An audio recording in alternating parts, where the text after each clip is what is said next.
അസ്സലാമലൈക്കും. Welcome back to Sahla's kitchen. ഞാൻ ഇന്നിവിടെ ബീട്രൂട്ട് തോരനാണ് ഉണ്ടാക്കാൻ പോകുന്നത്. അതിന് വേണ്ടിയുള്ള ഇൻഗ്രീഡിയൻസ്: 2 ബീട്രൂട്ട് ഗ്രേറ്റ് ചെയ്തത്, 1 സവാള ചെറുതായി കട്ട് ചെയ്തത്, 2 പച്ചമുളക്, കുറച്ച് വേപ്പില, പിന്നെ കുറച്ച് തേങ്ങയാണ് വേണ്ടത്.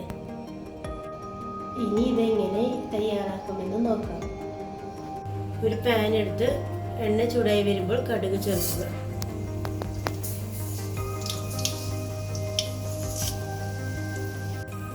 കടുക് പൊട്ടിക്കഴിഞ്ഞാൽ സവാള ചേർക്കുക.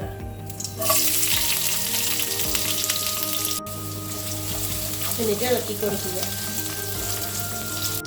അരിഞ്ഞു വെച്ചിരിക്കുന്ന പച്ചമുളകും വേപ്പിലയും ചേർക്കുക.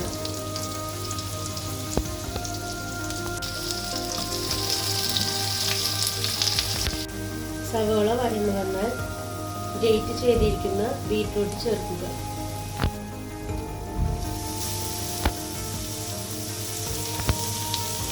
എന്നിട്ട് നന്നായി ഇളക്കി കൊടുക്കുക. ആവശ്യത്തിന് ഉപ്പ് ചേർക്കുക. 1/4 ടീസ്പൂൺ മഞ്ഞൾപ്പൊടി ചേർക്കുക. ലോ ഫ്ലെയിമിൽ അടച്ചു വെച്ച് 5 മിനിറ്റ് വേവിച്ചെടുക്കുക. ഇപ്പോൾ ബീട്രൂട്ട് ഹാഫ് കുക്കായി വന്നിട്ടുണ്ട്. ഇനി എടുത്ത് വെച്ചിരിക്കുന്ന തേങ്ങ ചേർക്കുക.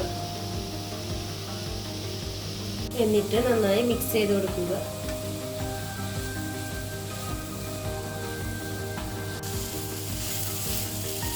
ബീട്രൂട്ട് ഇവിടെ നന്നായി വെന്ത് വന്നിട്ടുണ്ട്. ഇനി ഫ്ലെയിം ഓഫ് ചെയ്യാം. ബീട്രൂട്ട് തോരൻ ഇവിടെ റെഡി ആയിട്ടുണ്ട്. എല്ലാവരും ട്രൈ ചെയ്ത് നോക്കുക. വളരെ സിമ്പിളായിട്ടുള്ള ഒരു റെസിപ്പിയാണ്. ഇഷ്ടപ്പെട്ടാൽ സബ്സ്ക്രൈബ് ചെയ്യുക.